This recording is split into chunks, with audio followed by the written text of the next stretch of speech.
Conoce la fascinante historia de personas como tú, como yo, que vivieron al estilo de Jesús y transformaron sus vidas. Bienvenido al Catálogo Divino. Cuarta temporada.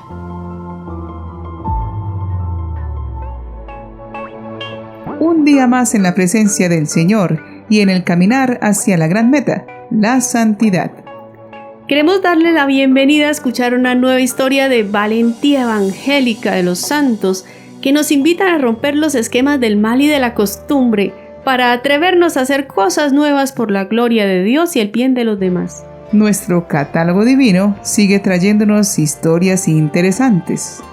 Los invitamos a escuchar los nombres de los santos patronos que se veneran en este día 18 de enero. Santa Margarita de Hungría, Virgen.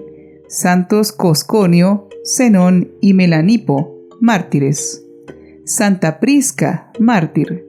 Santos Suceso, Pablo y Lucio, obispos y mártires. San Deicolo, abad. San Voluciano de Tours, obispo.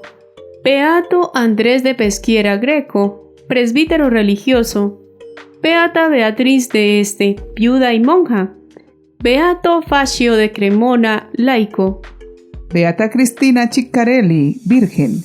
Beatas Felicidad, Mónica, Carla y Victoria, religiosas mártires.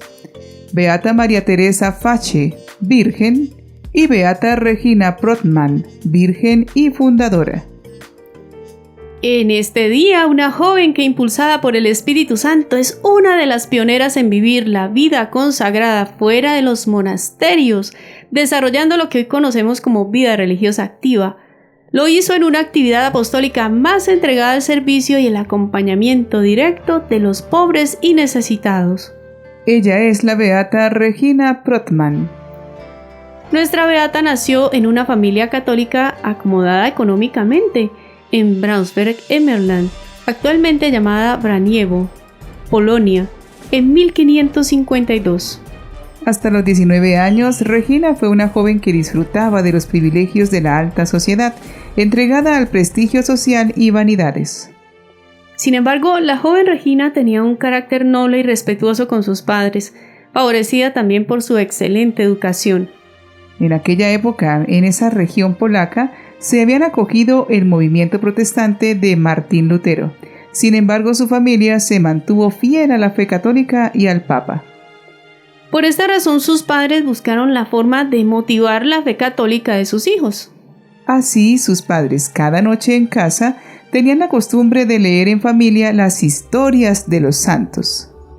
En aquellas charlas familiares donde se comentaban las virtudes y los ejemplos de los santos, se evangelizaba a los hijos en los valores católicos y de manera sencilla los jóvenes iban sembrando en sus corazones unos nuevos modelos de vida que influían fuertemente en sus decisiones futuras. Entre aquellos bienaventurados hubo una joven santa que impactó de manera especial a Regina. Se trataba de Santa Catalina de Alejandría. Aunque era una joven hermosa y elegante, un poco vanidosa y con mucho liderazgo entre sus amistades, empezó a brotar en ella el deseo de imitar a su santa favorita, y por ello recibió una pronta respuesta de Dios. Pocos días de haber expresado ese deseo al Señor, Dios la hizo experimentar su gracia, sintiendo la llama de su amor divino, que ella sintió como un fuego abrasador. Así, Dios suscitó en ella un propósito que cambiaría del todo su vida. Cuando Regina tenía 19 años, comenzó su aventura espiritual con el deseo de hacer algo más por los pobres y necesitados. Decidió dejar las comodidades de su casa y emprender con 3 compañeras una misión conjunta para aliviar en algo las graves situaciones de pobreza y carencias que había en su ciudad. Ellas deciden empezar una vida de comunidad en medio de una casita vieja y en ruinas, desprendidas, deseando vivir radicalmente la pobreza y dedicarse a servir al prójimo. Esto era una novedad en aquel tiempo, pues solo se conocían mujeres consagradas en la vida contemplativa, es decir, religiosas que viviendo en la clausura o retiro en su convento, se dedican con preferencia a la oración y las prácticas piadosas en favor del pueblo y su santificación. Por lo tanto, no era común ver monjas por la calle. Para Regina y sus compañeras esto era todo un reto, pues la inspiración del Espíritu Santo era que además de estas monjas contemplativas, en medio de los pobres Dios pudiera enviar mujeres consagradas que estuvieran en salida, como nos lo enseña el Papa Francisco, acudiendo ante quienes estuvieran necesitados de ayuda sin perder el horizonte de su vida de oración. La familia de Regina no estaba de acuerdo, porque soñaban con su matrimonio, pero con el tiempo fueron aceptando su decisión.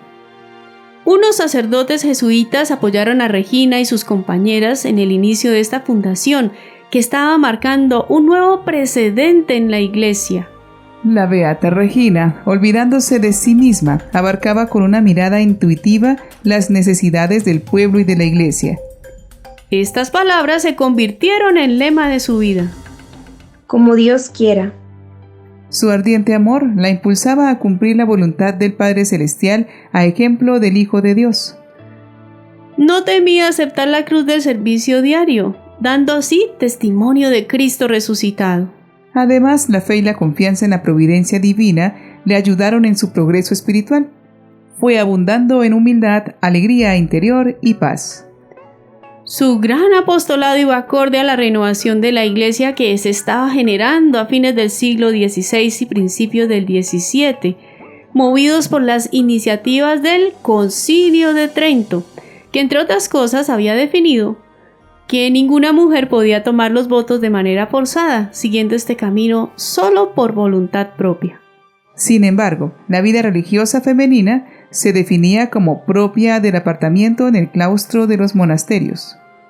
Muchas religiosas sintieron el llamado a salir a hacer grandes obras asistenciales en medio del pueblo, y Regina y sus compañeras escucharon este llamado y comenzaron esta nueva iniciativa. Así surgió la congregación de las Hermanas de Santa Catalina, aprobada en 1603 con el lema «Ora y trabaja». Su apostolado tuvo una especial atención a las mujeres desfavorecidas y a la instrucción de niños y niñas. Su intensa vivencia de la misericordia la expresaban de manera especial en su atención a los enfermos, atendiéndolos en sus casas y en los hospitales. Ancianos, enfermos mentales y aquejados por la peste, entre otros, recibían estos cuidados de las religiosas. En el año 1586, puso en marcha también otras casas dirigidas principalmente a ofrecer educación cristiana a las niñas. Con este carisma, Regina abrió una vía para otras fundaciones que seguirían sus pasos. Fue elegida superiora de la orden, que pronto tuvo muchas vocaciones y se extendió por distintos países del centro y sur de Europa, así como en Brasil y en Togo. Portaron la cruz elegantemente, superando con la gracia de Cristo y por amor a Él, dudas, vacilaciones, temores y cualquiera de las deficiencias que advirtieron en sí mismas, soportando con paciencia las que provenían del exterior, sin dejar de materializar la misión a la que fueron llamadas. Detrás de muchas fundaciones de este tipo estaba la espiritualidad jesuítica de promover la misión, educación y cultura como medios para detener la herejía y mantener fieles a los católicos, que era un aspecto muy importante de la Iglesia, respondiendo ante el desafío del cisma protestante provocado por Lutero. Lamentablemente, la Iglesia no estaba preparada para aquello, y las directrices del Concilio de Trento sobre la clausura de las monjas hicieron imposible que muchas obras perduraran. Otras obras resistieron, acomodándose a la clausura o semiclausura, y otras lograron su cometido. Regina padeció muchísimo por esta mentalidad. Para los clérigos, jesuitas incluidos, era impensable que hubiera mujeres consagradas visitando las casas de los pobres, catequizando, cuidando enfermos en sus propios hogares, incluso por las noches. Regina luchó por no tener clausura ni semiclausura, pero al mismo tiempo ser religiosas y no solo seglares. En realidad no era algo nuevo en la Iglesia, pero sí algo ya olvidado. Murió el 18 de enero de 1613, después de haber sufrido mucho tras una larga enfermedad que fue especialmente dolorosa. Sus restos fueron trasladados a Grottaferrata en las inmediaciones de Roma. Fue beatificada por San Juan Pablo II en el año 1999. Oremos al Señor para que, como a la Beata Regina, se despierte en nuestro corazón el deseo de servir y amar, superando cualquier barrera, saliendo de nosotros mismos. Dios omnipotente y eterno, que nos has dado en la Beata Regina un modelo de amor a los más necesitados, haz que, siguiendo su ejemplo, reconozcamos en los pobres y enfermos a tu Hijo Jesucristo y logremos servirles con el mismo amor con que ella les sirvió y confortó. Por Jesucristo nuestro Señor. Amén. A veces Dios nos inspira a romper esquemas.